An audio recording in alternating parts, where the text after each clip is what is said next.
시몬 베드로와 또 다른 제자 한 사람이 예수를 따르니 이 제자는 대제사장과 아는 사람이라. 예수와 함께 대제사장의 집들에 들어가고 베드로는 문 밖에 서 있는지라.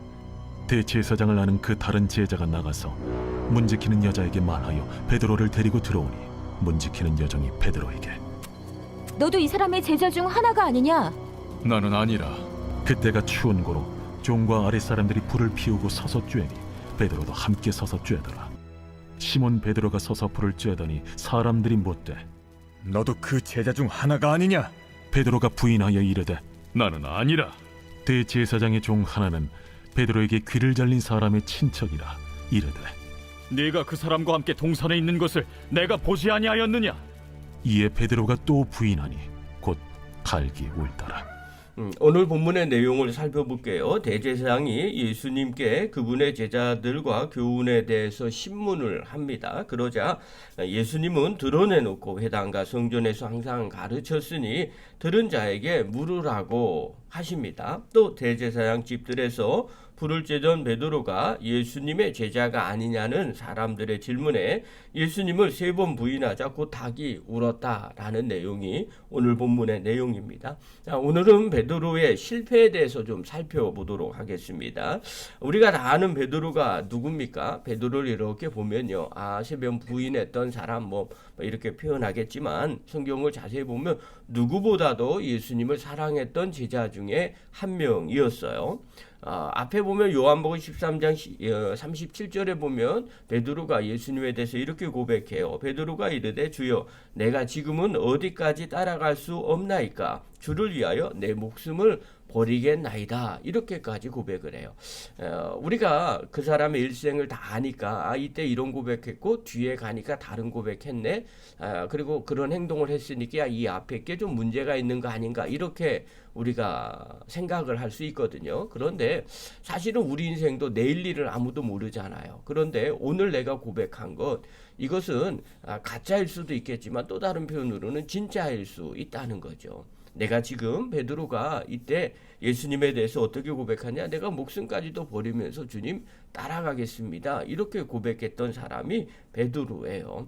그러니까 한마디로 맹세를 했죠. 그런데 오늘 본문에 보니까 베드로가 3번이나 예수님을 부인하더라는 거야.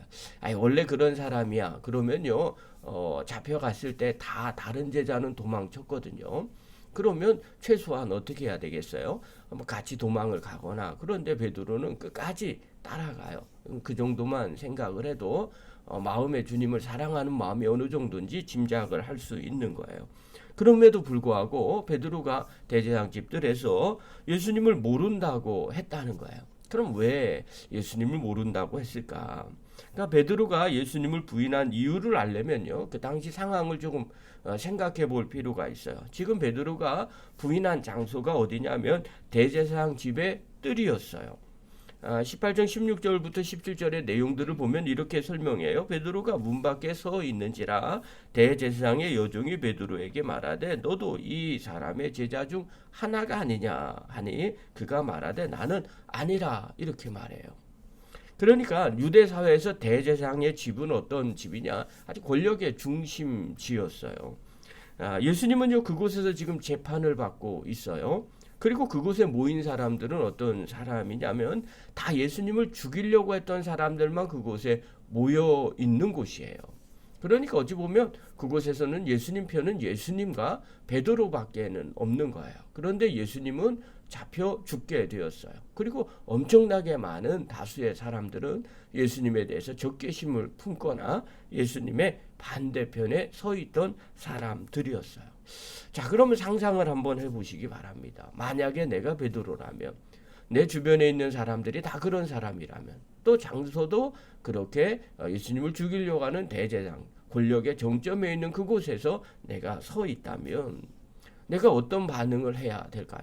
나는 그래도 주님을 사랑합니다. 막 이렇게 고백을 할까요? 쉽지 않을 것 같아요. 베드로는요, 그곳에서 자신도 붙잡힐까 두려워했던 거예요. 그러니까 자기도 모르게 부인을 하는 거죠. 25절에 보면 이에 그가 부인하여 이르되 나는 아니라 이렇게 얘기해요. 나는 아니다 라고 얘기하는 건 붙잡히기 싫다는 의미가 있는 거예요. 그러니까 예수님은요, 베드로는요, 예수님을 사랑했지만 목숨이 위태로워지는 순간 본능적으로 자기 보호를 선택을 한 거예요. 여기서 우리가 한 가지 중요하게 생각해야 될 내용이 있어요. 우리가 두려움에 사로잡히면 때로는 믿음을 잃어버리기도 한다는 겁니다. 어려운 상황 가운데 두려움 가운데 있으면요, 나도 모르게 평상시에 내가 주님을 사랑하는 믿음을 갖고 있다 할지라도 그것을 잃어버릴 때도 있더라는 거예요. 우리가 인생을 살아갈 때, 신앙생활할 때 이런 두려움을 가끔씩 느끼기도 합니다. 내가 신앙을 지키면 혹시 불이익을 당하면 어떡하나 하는 그런 두려움이 생겨서 나도 모르게 주춤할 때가 있어요. 지금이야 뭐 죽지 않는 사회잖아요. 내가 예수 믿는다고 해도 그냥 뭐 모멸의 눈빛 정도만 비추는 것뿐이지 누가 나를 패지는 않아요. 또 감옥에 가둬두지도 않아요. 그리고 나를 목숨을 해하려고 하지도 않아요. 그럼에도 불구하고 내가 신앙을 지키며 혹여나 불이익을 생기지 않을까라고 생각해서 나도 모르게 멈칫하는 경우도 있더라는 거예요. 또 예수님을 따른다고 생각을 하면요, 사람들의 비난, 또 사람들이 어떻게 생각할까, 비웃지는 않을까 하는 그런 생각에 나도 모르게 말하지 아니하고 주춤할 때가 있어요. 때로는요, 나 예수 믿어요 이렇게 말하지 않고 그냥 침묵할 때도 있더라는 거예요. 왜 이런 일이 벌어질까요? 나도 모르게 내 안에 두려움이 있기 때문에 그런 겁니다. 베드로도요, 두려움 속에서 믿음을 지키지 못했던 거예요. 자, 어떤 분은 또 이렇게 말할지도 몰라요. 아니, 그거 꼭 그렇게 말해야만 됩니까? 그냥 뭐 아무 말 안 하고 그냥 가만히 있어도 되는 거 아니겠어요? 이렇게 말할 수 있어요. 또 다르게 표현합니다. 두려움 가운데는 뭔 얘기를 못 하겠어요. 그냥 이렇게 부인했다고 칩시다. 그냥 두려워서 그런 것뿐인데 실제로 속마음은 그렇지 않잖아요. 정말 주님 사랑하는 건 변하지 않지 않습니까? 이렇게 말할 수도 있어요. 그러나 그때 상황을 보면 좀 달라요. 당시에 유대 사회에서는요, 자신의 신분을 밝히는 게 매우 중요했어요. 그러니까 유대 사회에서는요, 제자의 신분이 그 다음에 스승과의 관계를 결정을 하는 거예요. 그러니까 베드로가 어떻게 해요? 베드로가 또 부인하니 곧 닭이 울더라 이렇게 말하잖아요. 그러니까 3번이나 자신이 예수님의 제자가 아니라고 부인한 거예요. 근데 이건 말로만 한 게 아니에요. 그때 당시에는 이걸 어떻게 받아들이느냐, 이건 거짓말이 아니라 예수님과의 관계를 부정하는 행위예요. 그렇게 받아들이는 거예요. 그러니까 지금 우리하고 다른 거죠. 상황 가운데 이런저런 말을 왜 못해요? 진심만 알아주면 되는 거 아닙니까? 라고 말하지만 그때 당시에는 그게 아니라는 거죠. 관계를 부정할 때 3번 모른다고 부정하는 겁니다. 그러면 진짜 모르는구나 이렇게 받아들이는 거죠. 또 유대사에서는요, 절대로 거절할 수 없는 그런 상황들이 있어요. 제자가 스승을 부정한다는 것은요, 가장 큰 배신이에요. 그러니까 요즘은 어떤 게 큰 배신인지는 모르겠어요. 친구 간에 어떤 행동을 할 때 제일 큰 배신인가, 또 연인 간의 관계 중에서 어떤 것이 가장 큰 배신인가, 이게 시대마다 조금씩 다르거든요. 행위가. 그런데 그때 당시에는요, 제자가 스승을 모른다고 한다는 것 가장 큰 배신이에요. 왜냐하면 명예를 제일 중요하게 여겼던 사회이기 때문에 그래요. 그러니까 베드로는요, 단순히 예수님을 모른다고 한 것이 아니라 자신의 신앙을 아주 부정하는 말을 한 거예요. 그래서 계속해서 집요하게 물어본 거예요. 그들과 같이 간 거 아니냐, 한패가 아니냐, 계속 물어본 이유가 거기에 있는 거예요. 자, 그러면 이거 정말 나쁜 사람이구나 이렇게 말할 수 있을까? 오늘날 우리도요, 그렇게 베드로와 같은 상황이 된다면 어떻게 대답을 할 수 있겠냐는 거예요. 세상 앞에서 예수 믿는다는 거 당당하게 말하는 게 쉽겠는가? 아니면 신앙을 숨기고 그냥 세상의 시선을 그냥 두려워하면서 그리고 주저하고 있을까?